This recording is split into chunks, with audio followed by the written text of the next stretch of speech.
Wakil Rakyat Sumsel DPR RI yang juga mantan Gubernur Sumsel Alex Nurdin menyerahkan secara langsung bantuan ventilator ke RSUD Kayu Agung melalui Bupati Oki, Iskandar, dan disaksikan oleh Kapolres dan Dandim Oki.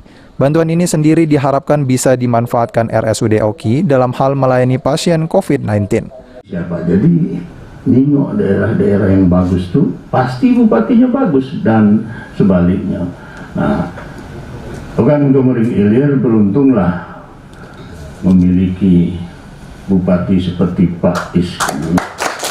Cuman Pak ngarep ketiga kali ya. Barangkali kalau saya... Sampai saat ini menurut Bupati Oki Iskandar, RSUD Kayu Agung sudah memiliki 8 ventilator. Dan dengan adanya bantuan ini, maka kini jumlah ventilator di RSUD Oki sebanyak 9 unit.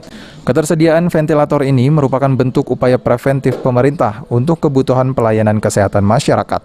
Tetapi juga berharap ventilator ini tidak sampai digunakan pasien RSUD Kayu Agung. Dalam menerima kunjungan anggota DPR RI ini, Bupati Oki Iskandar mengenalkan ODP Center di Hotel Danau Teluk Gelam Oki, yang selama pandemi menjadi pusat isolasi dan pemulihan bagi pasien COVID-19 di Sumatera Selatan. Ahmad Romawi, PAL TV.